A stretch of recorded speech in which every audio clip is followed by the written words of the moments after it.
how's everybody doing? So I've had some people reach out about irrigation and asking questions. The Goose Dog 520 asked me, hey, how are you going to be irrigating that size of a garden? And since today is irrigation install day before we plant, I figured I'd make a quick video and show you what the lineup is. So what we're going to be using for the actual rows is what's called drip tape. And you can get it by the thousands a foot, huge rolls. You just order it online, and it's just a thin-walled, flexible poly. And it's got built-in emitters, little slits in it, every 6 inches, 8 inches, 10, 12, I think up to 24 inches, depending on how you spec it out. And that's what's going to be actually irrigating the individual rows of the large garden. And it just ties in with a little slide and clamp fitting like this. It comes with a valve that you install. That way you can shut an individual row down if you like. And at the end of it, it's just got the barb, and that barb's going to go into your main header line, which is just standard half-inch poly irrigation line. You just punch it with your standard landscape irrigation punch, depending on how far your rows are apart, and it punches right in there. And then at the end of the header line is just a standard hose bib coupling right there. But before the water gets through the header system all the way out into your irrigation lines, a couple things have to happen. Number one, we've got to reduce the pressure because this is thin-walled material. And two, we got to filter it down because the emitters are so finite and thin and small that they're susceptible to clogging. So we have to run a filter system. So that's what I'm going to show you what we're going to build today. So out in the garden, we installed a what's called a yard hydrant. It's basically a hose bib, but it's high pressure, it's freeze proof. And because of the whole setup that we're going to have, the pressure reducer, the filter, the timer that I can install in there, it's going to be this long, kind of heavy protuberance that's going to be hanging on top of that hose, on top of the hydrant.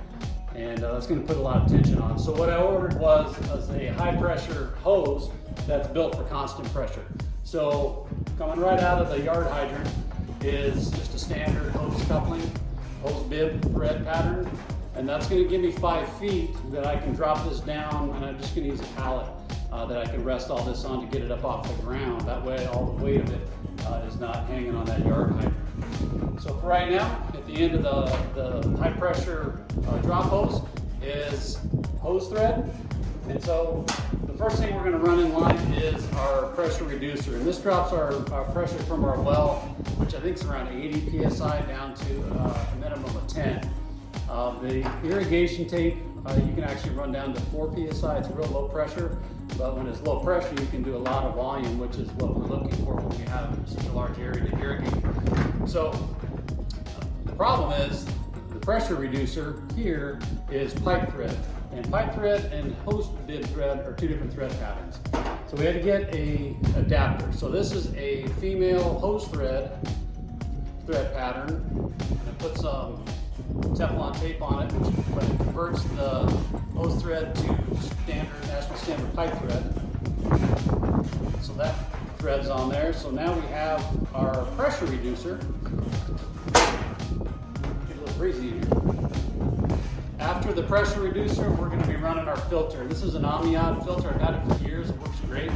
The irrigation tape, the minimum coarseness is 150 or 120 mesh, all the way up to 200. I want to say this is a 150 mesh filter, but either way, it is pipe thread.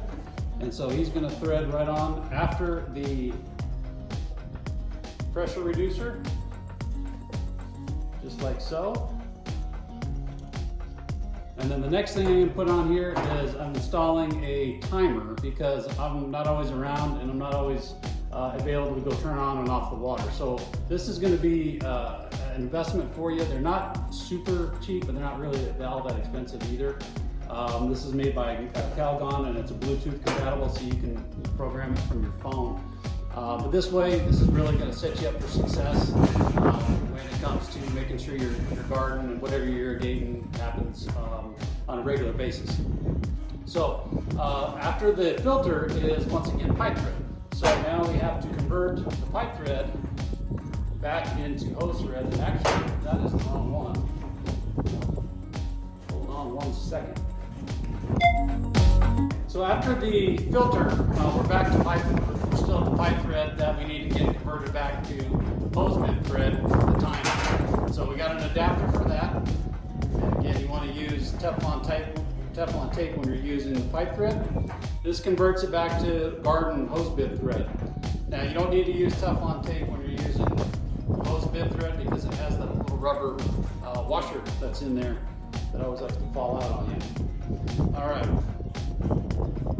And then after the timer is where we connect our header line, and that's also hose bib thread. It's got the rubber gasket in there, the rubber washer. And that's going to produce, release out of here, pressure, water that's reduced from wellhead pressure of about 80 psi down to 10 psi. It's going to get filtered to the 150.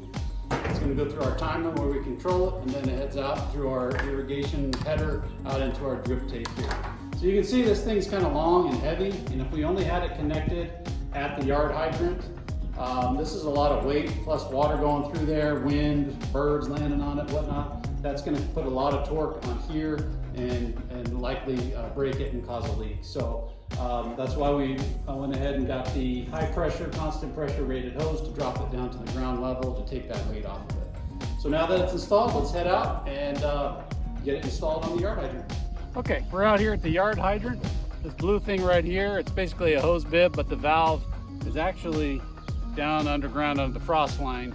That way it's protected and it won't split and freeze in the wintertime. It's down where we're at by the river.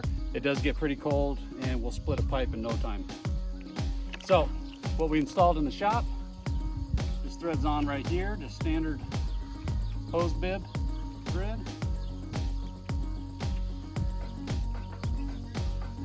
Put it on nice and snug like that.